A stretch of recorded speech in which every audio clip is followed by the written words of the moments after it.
across an arid desert. Dozens of carts of all shapes and sizes, some clustered close, others roaming far. From above, they're loosely set as wheels or fans about a central hub.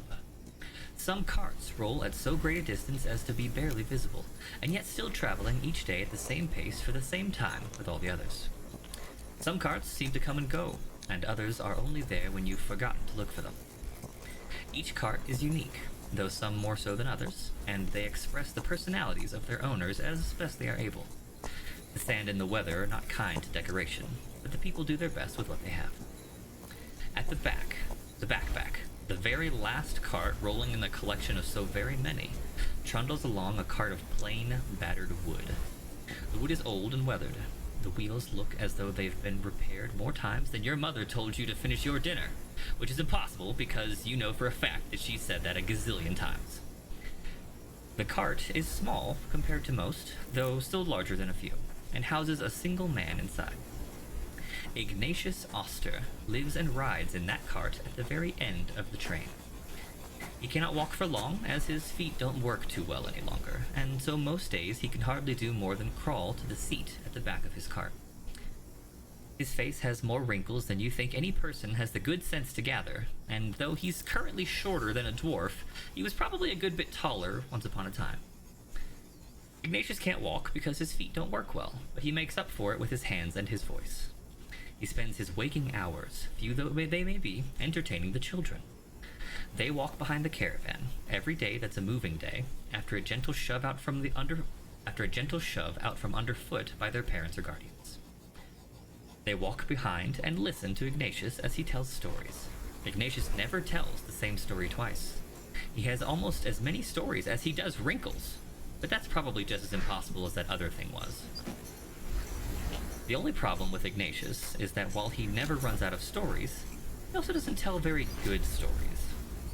There aren't any knights or princesses or dragons in his stories. Nobody falls in love or throws fireballs. The dragon never swoops in and levels the city. The minotaur never cuts down the hero. And nobody ever finds any magical singing swords. Ignatius is an excellent storyteller. Nobody can deny it. His characters are believable, the environment makes sense, the problems don't just get solved because they have to. But the stories themselves are just boring. So what does any heedless child do? They complain, of course. You know, I think I hear them now. Let's see if this works. How do I play my violins? Ah, there it is.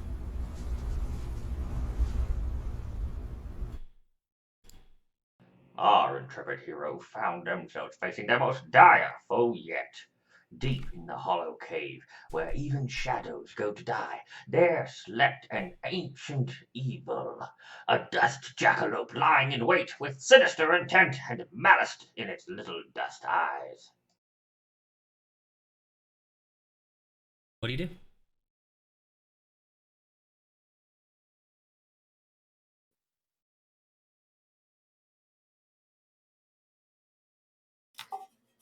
Hey, mister? Why is this so boring? Can we do something? Can we color? Are there crayons? What's going on? I'm sure the good story is the next one. Just what's the next title? Hey, who are you? Why are you telling me there's a good story next? Do you know this guy? I mean, I got here the same way you did. Which was? Just kind of showed up. Where's my parents? Where's my mom?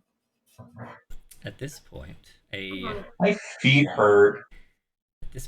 a loud, boisterous child, the one who speaks up and complains the most often. Every day, Igni, every day.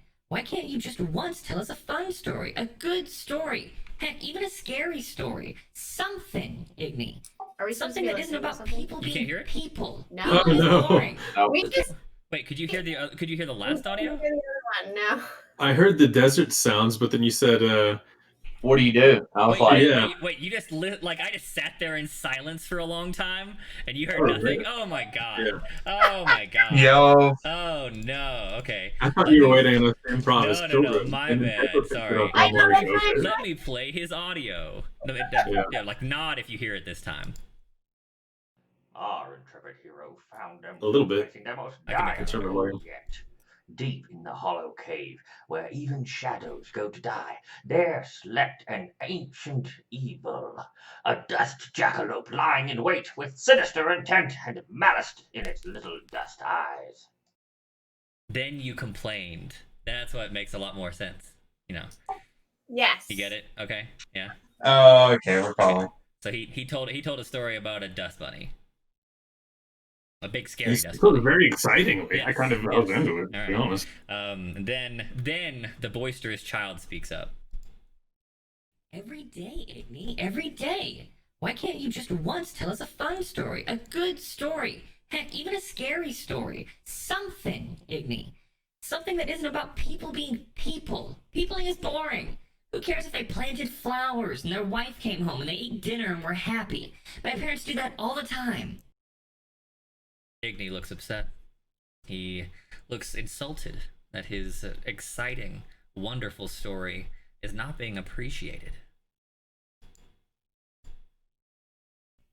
Is that what you think, pal? And you, Charlotte? Mana, Auntie, Tia? All of you nodding your heads and voicing your agreement. You're with Pell on this? Tired of happy tales with happy people?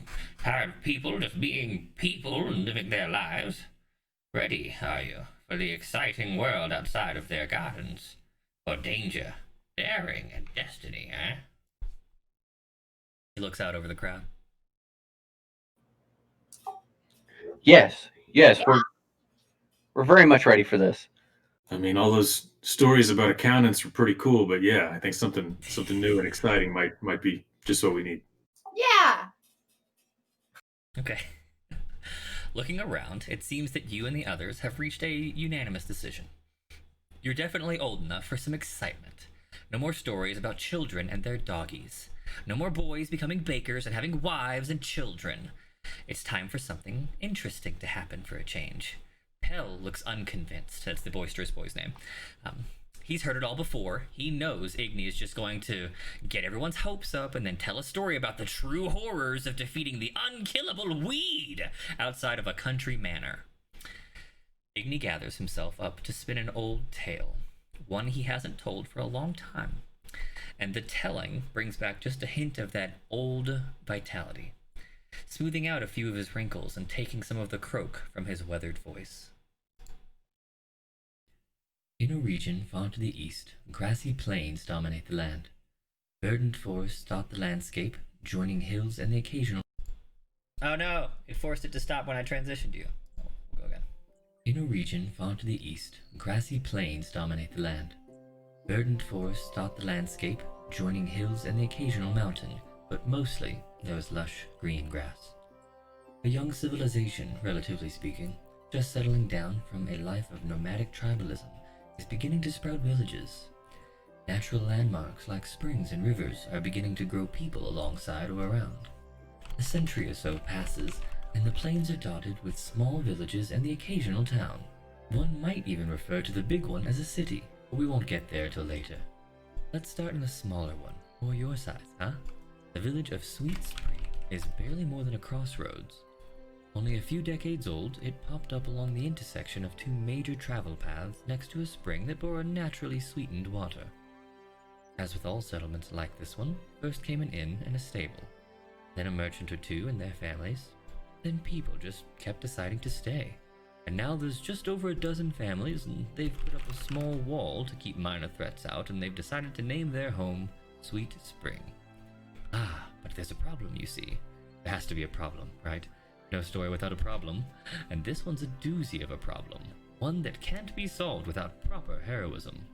You see, the pump for the spring water, the pump that gives the town its name, the pump no one can live without, well, it's not working. And that's where we're going to end today's session. We'll pick up next time in the village of Sweet Spring. So I'm gonna roll a plumber. Okay. Fix that real quick. Wow. All right. Welcome to our new game, The Tales We Tell. Cool. Players, you have homework. Before the end of this Sunday, as you have seen, may or may not have seen in the Discord, you are to design a child. Not the child of Sweet Spring, but perhaps a child that you were in this story before, in the sand, following Ignatius Oster. The child needs to be roughly aged between 6 and 12, and can be, very literally, anything you like. It can have grown up in any time period, any world, any fantasy, any sci-fi, steampunk, space-time, anything you want. It could be normal. It could be you as a 6-year-old. The character, or child, must have led a life interesting enough to have grown into something name-worthy as part of a story by the time they came of age. Doesn't have to be full-on protagonist or antagonist at that level of interest, but something worthy of being given a name and being written down in a book. What was their family like? Their home life? Their lifestyle? Who were they? Tell me a short story of their life. Something that illuminates why they were interesting enough to end up in a story. And with that, we will bid ourselves adieu. Good night, stream. We'll see you next time.